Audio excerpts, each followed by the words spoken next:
Então, boa noite, pessoal. Último vídeo da série de como orar corretamente, né? A estrutura correta, que é o Pai Nosso.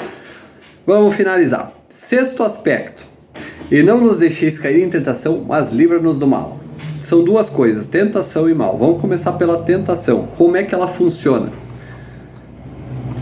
Tiago 1:13-14. Ninguém ao ser tentado diga, sou tentado por Deus, porque Deus não pode ser tentado pelo mal, e ele a ninguém tenta. Mas cada um é tentado quando atraído e seduzido pela sua própria luxúria.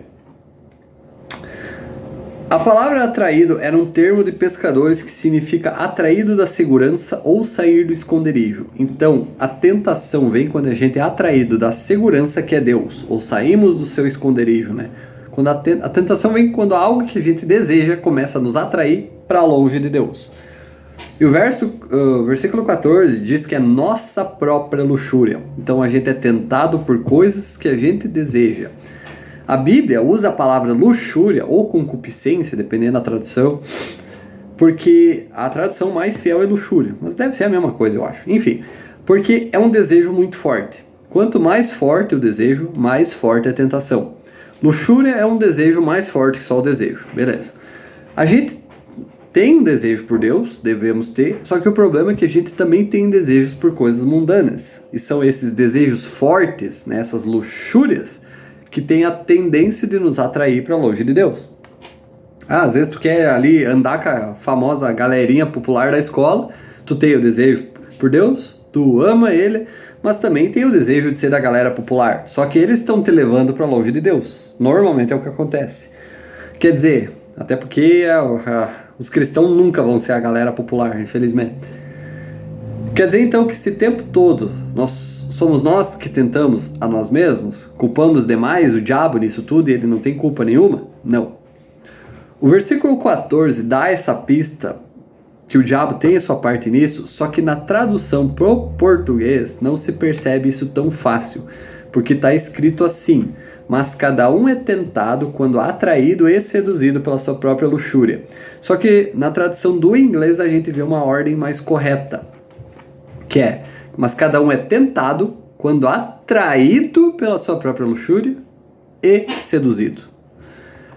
Tem diferença. Ao invés de a gente ser atraído e seduzido pela nossa própria luxúria, a gente é atraído pela nossa própria luxúria, mas seduzido por algo externo. A palavra seduzido também é termo de pescadores, significa isca. Pescadores usavam essa palavra, essa isca, né, nos seus anzóis para seduzir o peixe a morder a isca. É uma isca para nos seduzir a fazer algo que a gente não deveria. E demônios são praticamente pescadores de homens também, só que uma versão pervertida disso.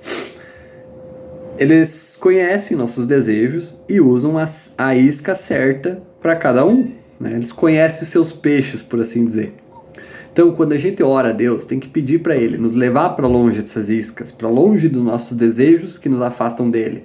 Isso vai causar aquela luta interna, porque a carne quer ir para o mundo, mas o espírito quer ir para Deus.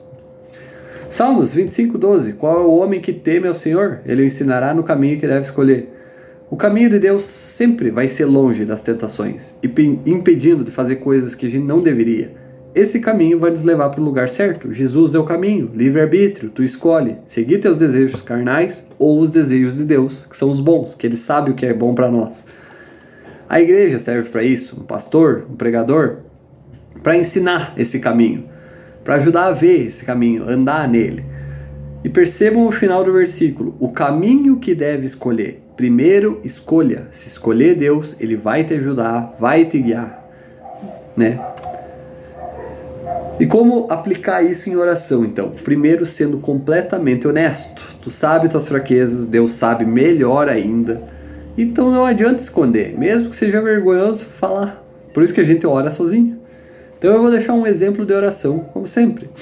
Deus, eu sei que teu desejo é que eu siga teu caminho que leva a ti, mas o Senhor sabe que eu sempre tive essa e aquela fraqueza.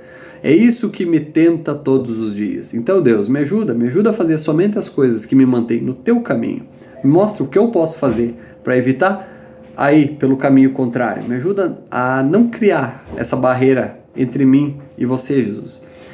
E aí, né, tu pode orar por ti, teu marido, esposa e filhos, enfim, se tu conhece as fraquezas deles. E aí tu vai, me mostra os desejos que estão dentro de mim que não são bons, me mostra as coisas que me fazem cair em tentação, me mostra a causa, a raiz do problema que me leva para longe de ti. Me ajuda a não desejar as coisas do mundo, só as coisas celestiais.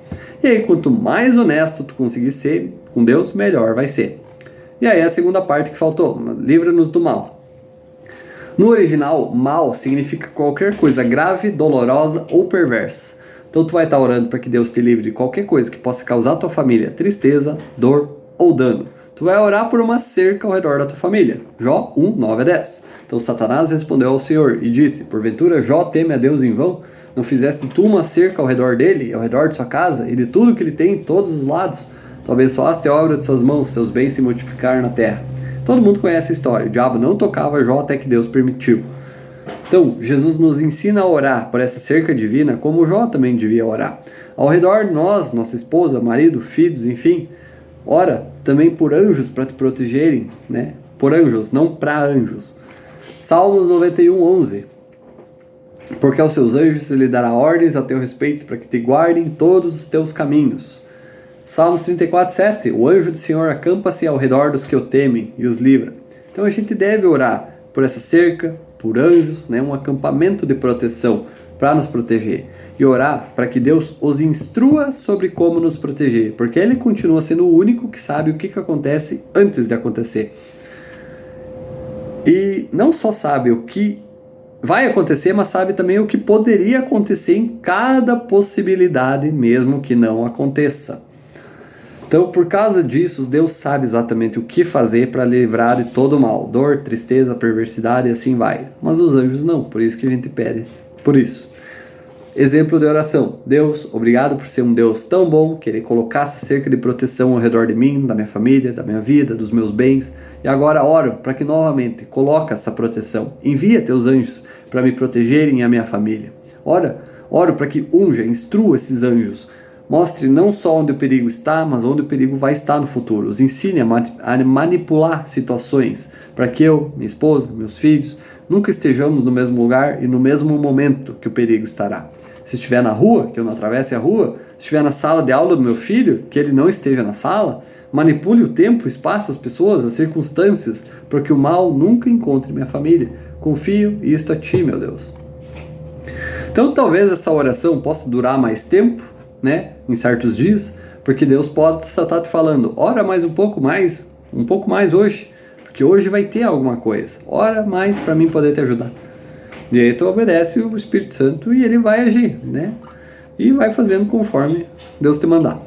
E aí, sétimo aspecto, a partezinha que a gente normalmente não conhece, porque teu é o reino, o poder e a glória para sempre. Amém. Aqui é basicamente um jeito de louvar a Deus. Tu começou a oração agradecendo por tudo que Deus é, todos os nomes, né? Passou por tudo que tem no meio, chegou aqui. Melhor jeito de terminar a oração, louvando Deus de novo. Por quem Ele é, pelo que Ele fez para ti no passado, hoje, amanhã, no futuro. É um tempo puramente para louvar a Deus e agradecer. Então tu vai ter chegado no fim da oração, eu espero que diária, né? Cada um ter seu tempo com Deus. E vai perceber quão bom Ele é, quão digno de louvor Ele é. Tu vai terminar a oração do melhor jeito. Então saber essa linha de oração, essa estrutura de oração que Jesus nos ensina, se o Jesus ensinou é porque é a estrutura certa, né? Isso vai melhorar em muito nossas orações. Eu, por exemplo, eu orava acho que 5 minutos e às vezes era mais, o que eu falo agora? Hoje em dia, meus melhores dias dá mais de meia hora. Claro, nem sempre a gente vai orar como deve, né?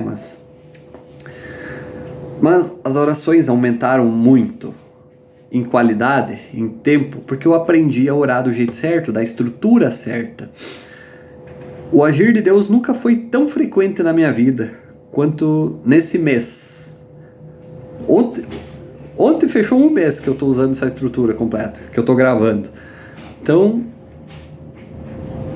o agir de Deus vai ser mais frequente na tua vida também. Então, essa é a diferença entre orar de fato o Pai Nosso certo do que só repetir a estrutura, né? Vã repetição. Tu não vai fazer nada só repetindo aquilo. Então, se tu ainda não tem, né, aquele teu tempo com Deus, tu pode começar com isso. Usa essa estrutura que eu deixei, que Jesus nos ensinou e que está explicadinho aqui. Jesus deu tudo que a gente precisa, os pontos para orar. Então, aqui finalizamos essa série do Pai Nosso de como orar corretamente. Deus abençoe a todos, pessoal. Até uma futura série.